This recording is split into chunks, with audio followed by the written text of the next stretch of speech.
Hello students, welcome to my channel Gyan Ganga. Student, स्वागत है आपका हमारे चैनल ज्ञान गंगा पर। और अब हम स्टार्ट करने वाले हैं यूपी पीजीटी के लिए। तो मेनली हम यूपी पीजीटी के लिए, और इसमें जो टीजीटी का होगा तो टीजीटी का भी, तो इंग्लिश लिटरेचर का हम टीजीटी और पीजीटी का मेनली हम तैयारी करेंगे यहाँ पर। तो मेनली हम वही राइटर्स यहाँ पर डिस्कस करेंगे जो यूपी टीजीटी पीजीटी में आते हैं, और मेरा मेन फोकस यूपी पीजीटी पर रहेगा। ठीक है, तो वो स्टूडेंट्स जो भी हमसे इंग्लिश लिटरेचर पढ़ना चाहते हैं, चैनल को सब्सक्राइब कर लीजिए, इसको लाइक शेयर करिए अपने फ्रेंड्स को भी, और जो भी डाउट्स हो पूछिए। और आप चाहेंगे तो मैं आपके लिए व्हाट्सएप ग्रुप या टेलीग्राम पे या कहीं भी ग्रुप बना दूंगा। ठीक है, तो चलिए स्टार्ट करते हैं बिना टाइम वेस्ट किए हम विलियम वर्ड्सवर्थ के बारे में। जो विलियम वर्ड्सवर्थ पीजीटी के सिलेबस में बहुत ही इंपॉर्टेंट राइटर दिया हुआ है। ठीक है, तो इसको आपको पूरा अच्छे से समझना है, और यहाँ पे हम वो सारे टॉपिक्स डिस्कस करेंगे, वो सारी चीज़ें हम यहाँ पे डील करेंगे जो कि हमें ज़्यादातर एग्जाम में पूछी जाती है। तो ये एक तरह से आपका बहुत ही बढ़िया एक प्लेटफॉर्म बन जाएगा जहाँ से आपको मतलब इधर उधर भटकने की ज़रूरत नहीं रहेगी।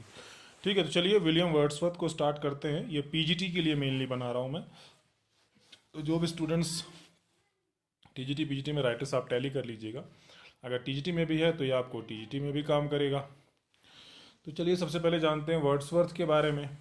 ठीक है, तो वर्ड्सवर्थ के बारे में जब हम बात कर रहे हैं तो आप देख सकते हैं कि वर्ड्सवर्थ जो है एक बहुत ही मतलब इम्पॉर्टेंट राइटर है, जैसा कि हम देख सकते हैं यहाँ पर।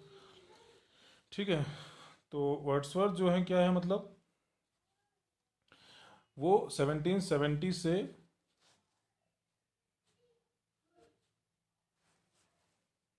1850 के बीच में रहे। ठीक है, तो आपको याद रखना है कि 1770 से 1850 के बीच में रहे वर्ड्सवर्थ। ठीक है, तो विलियम वर्ड्सवर्थ की बात कर रहे हैं। तो विलियम वर्ड्सवर्थ जो है 1770 से 1850 के बीच में रहे। और जो विलियम वर्ड्सवर्थ हैं वो एक इंग्लिश रोमांटिक पोएट हैं। अगर किसी को हिंदी इंग्लिश की कोई प्रॉब्लम हो तो बताइएगा, मैं इसको उसी हिसाब से थोड़ा बहुत चेंज कर दूंगा। ठीक है, तो आप देख सकते हैं कि इन्होंने क्या किया कि भाई, इन्होंने क्या किया, सैमुअल टेलर कॉलरिज के साथ विलियम वर्ड्सवर्थ ने जॉइंटली पब्लिश किया क्या, लिरिकल बैलेट्स। ठीक है, क्या पब्लिश किया इन्होंने जॉइंटली, लिरिकल बैलेट्स पब्लिश किया। तो लिरिकल बैलेट्स जो है वो एक बहुत ही मतलब इम्पॉर्टेंट वर्क है इनका, जो कि 1798 में पब्लिश हुआ था, और इसी के साथ रोमांटिक एज भी लॉन्च हुई इंग्लिश लिटरेचर में। ठीक है, तो आपको याद रखना है कि भाई जो विलियम वर्ड्सवर्थ हैं वो एक रोमांटिक पोएट हैं, and William Wordsworth with Samuel Taylor Coleridge jointly published the lyrical ballads in 1798. so you have to remember the year. देखिए क्वेश्चन आ जाता है, एक बार क्वेश्चन आया था ये नेट में कि लिरिकल बैलेट कब पब्लिश हुआ था। तो 1798 में इसका पहला जो एडिशन है वो पब्लिश हुआ था, और इसी के साथ रोमांटिक एज भी इन्होंने ये लॉन्च कर दिया। तो ये आपने यहाँ पर देख लिया। तो ये हो गया वर्ड्सवर्थ के बारे में कुछ पॉइंट्स। तो इसको हम ऐसे ही डिस्कस करते जाएंगे स्टूडेंट्स। ये हमें यूपी पीजीटी में मेनली मदद करेगा। मैं स्पेशली ये यूपी पीजीटी के लिए डिज़ाइन कर रहा हूँ। ठीक है, तो पीजीटी इंग्लिश लिटरेचर आप बन सकते हैं, अच्छे से आप पढ़ेंगे, मन लगा के आप पढ़ेंगे तो बन सकते हैं आप। ठीक है, अब बोल रहा है कि he wrote the semi autobiographical poem the prelude. इन्होंने क्या लिखा, एक सेमी ऑटोबायोग्राफिकल पोएम लिखा जिसका नाम प्रेल्यूड है, ये इन्होंने लिखा। ठीक है, तो ये आपको याद रखना है कि इन्होंने क्या लिखा, एक सेमी ऑटोबायोग्राफिकल पोएम लिखा जिसका नाम है क्या, प्रेल्यूड। ठीक है, तो ये याद रखिएगा। ये कंसिडर किया जाता है इनका मैग्नम ओपस, मतलब बहुत ही सिग्निफिकेंट वर्क, बहुत ही इंपॉर्टेंट वर्क के रूप में ये इनके माना जाता है। Earlier it was known as the poem to Coleridge, लेकिन पहले इसका जो नाम था वो क्या था, पोएम टू कॉलेज था। ठीक है, पहले इसका जो नाम था वो था poem to Coleridge, and it was published by his wife after his death. और ये इनकी वाइफ के द्वारा पब्लिश किया गया था उनकी मौत के बाद 1850 में। सो क्वेश्चन पूछ सकते हैं आपसे कि सेमी ऑटोबायोग्राफिकल वर्क कौन सा है विलियम वर्ड्सवर्थ का। तो आपको देखिए मैं क्वेश्चंस भी बता रहा हूँ साथ साथ में।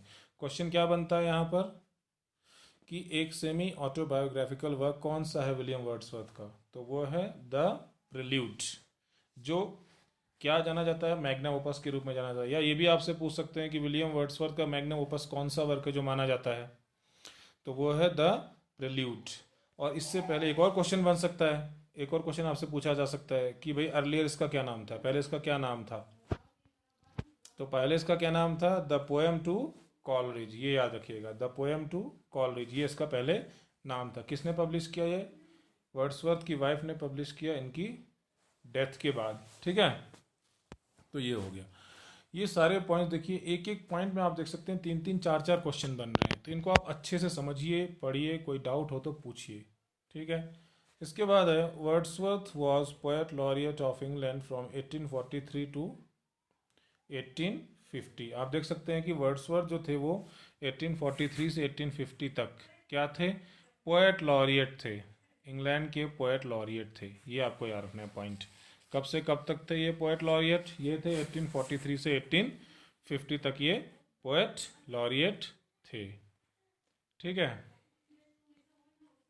तो ये सारे पॉइंट्स आपको याद रखने हैं स्टूडेंट्स, ये पीजीटी में बहुत ही वेरी वेरी इंपॉर्टेंट पॉइंट्स हैं, these points are very important and you will find many questions from these points about Wordsworth. So William Wordsworth we are talking about, this is very important writer for UP PGT. अब इसके बाद आ रहा है next point, क्या आ रहा है, as a writer he published his first sonnet in the European magazine in 1787। देखिए यहाँ से क्वेश्चन बनता है कि भाई एज ए राइटर उन्होंने अपना फर्स्ट सोनेट किस में पब्लिश किया, तो द यूरोपियन मैगजीन में पब्लिश किया। कब पब्लिश किया, 1787 में पब्लिश किया। तो ये डेट आपको याद रखनी है कि भाई एज ए राइटर उन्होंने अपना फर्स्ट जो सोनेट था वो कहाँ पब्लिश किया था, द यूरोपियन मैगजीन में पब्लिश किया। कब पब्लिश किया, 1787 में पब्लिश किया, ठीक है।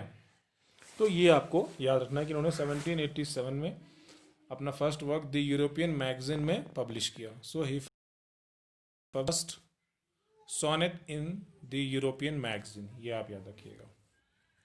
इसके बाद एक और चीज़ आ गई कि नेक्स्ट पॉइंट बता रहा है an evening walk and descriptive sketches, ये दो वर्क हैं, ठीक है। An evening walk and descriptive sketches, ये दो इनको वर्क है। ये क्या है, these are the collections of his poetry, ये है इनकी पोएट्री की कलेक्शन है जो कि पब्लिश हुआ इन 1793 में, ये 1793 में पब्लिश हुआ, ठीक है। तो ये भी याद रखिएगा आप कि एन इवनिंग वॉक और डिस्क्रिप्टिव स्केचेस, ये इनकी जो पोएट्री कलेक्शन है ये 1793 में पब्लिश हुआ। आपसे क्वेश्चन पूछ सकता है कि भाई एन इवनिंग वॉक या जो डिस्क्रिप्टिव स्केचेस है किसका वर्क है, कब पब्लिश हुआ, तो ये हमें पता होना चाहिए कि जो एन इवनिंग वॉक है और जो डिस्क्रिप्टिव स्केचेस है ये पोएट्री कलेक्शन है वर्ड्सवर्थ का जो कि पब्लिश हुआ 1793 में, ठीक है। इसके बाद आ रहा है लिरिकल बैलेट्स की बात कर रहे हैं हम, बहुत इंपॉर्टेंट पॉइंट है। देखिए यहाँ खैर हर पॉइंट यहाँ इंपॉर्टेंट, यहाँ जितने भी पॉइंट हैं हर पॉइंट से क्वेश्चन बनेगा। अब आप इसको बहुत सोच समझ के पढ़िएगा। इसके बाद में आपको एमसीक्यूज भी ढेर सारे लेकर के आऊँगा, तो मैंने कहा कुछ ना कुछ पढ़ाते रहूँ, फिलहाल मैंने स्टार्ट कर दिया आज से इसलिए। तो लिरिकल बैलेट्स की बात करें तो लिरिकल बैलेट कब पब्लिश हुआ, 1798 में पब्लिश हुआ।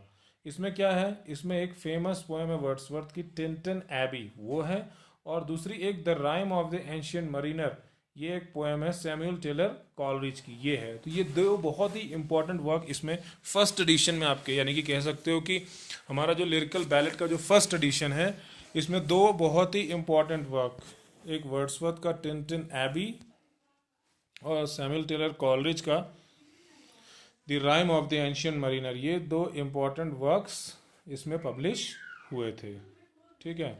तो इसमें कोई भी डाउट हो तो आप पूछते जाइएगा। अब हम बहुत सारे प्रेजेंटेशन यूपी पीजीटी के लिए लेकर आ रहे हैं जो आपको ज़रूर मदद करेगा, इसलिए आप ज़्यादा परेशान नहीं होइए। इस कोरोना काल में कहीं कोचिंग वोचिंग जाने की कोई ज़रूरत नहीं है। आप अगर मुझे मैसेज करेंगे, मुझे कमेंट करेंगे, मुझे बताएंगे और आप मुझसे अगर डिमांड करेंगे, मैं बहुत सारे प्रेजेंटेशंस आपके लिए लाऊंगा, क्योंकि मैंने देखा मैंने बहुत कुछ पढ़ा के डाला लेकिन बच्चे पढ़ ही नहीं रहे हैं। तो अगर आपको अच्छा लग रहा है तो पढ़िए, इसको शेयर करिए, ज़्यादा से ज़्यादा लोगों तक पहुँचाइए इसको, ठीक है। तो ये हो गया हमारा लिरिकल बैलेट के बारे में। कब पब्लिश हुई, 1798 में। इसमें मेजर वर्क दो हैं, वो हैं टिंटन एबी वर्ड्सवर्थ के द्वारा और दूसरा है the rime of the ancient mariner by Samuel Taylor Coleridge. Okay, and if you have any language problem, just tell me. I will remove that also. Okay, because I can teach both in English and Hindi medium, so there is no problem with that. So next point we are talking about a total of 4 editions of lyrical ballads was published. So we have to remember that how many editions were published? Total of 4 editions of lyrical ballad was published. यानी कि lyrical ballad के total 4 editions publish हुए हैं और जो last one था वो 1805 में पब्लिश हुआ। याद रखिएगा जो लास्ट वन है वो 1805 में पब्लिश हुआ है, ठीक है। ये पॉइंट याद रखिएगा। इसके बाद नेक्स्ट पॉइंट बता रहा है द बॉर्डर्स।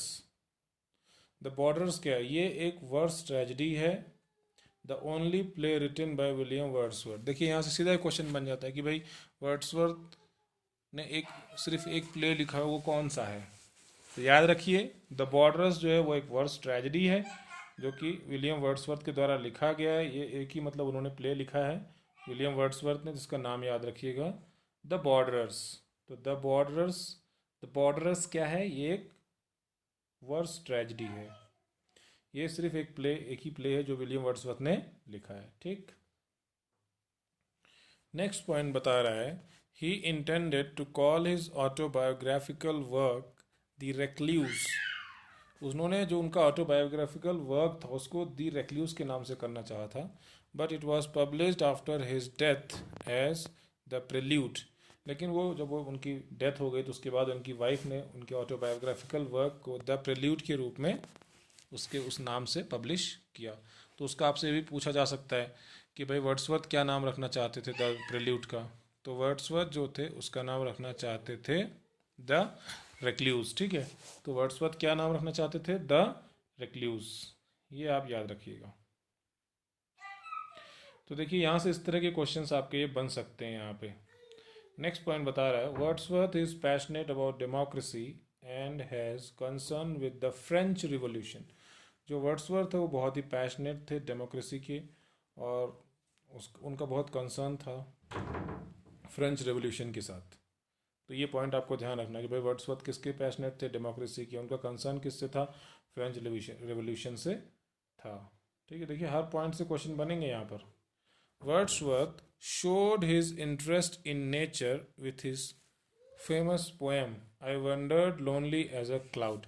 अब वर्ड्सवर्थ को भाई नेचर में बहुत इंटरेस्ट था, so we can find that Wordsworth was very much interested in nature and we can find this in his poem I wandered lonely as a cloud। So we have to keep in mind that I wandered lonely as a cloud is a very important work by Wordsworth, and in this we find that he's too much interested in nature. So keep in mind this thing. So friend, today we have talked about Wordsworth, and in my next presentation I will come up with a work that is Tintin Abbey. This we are going to discuss in our next presentation. So this is my first presentation for UP PGT, and in my next presentation I will discuss this Tintin Abbey, right? A very important poem by Wordsworth.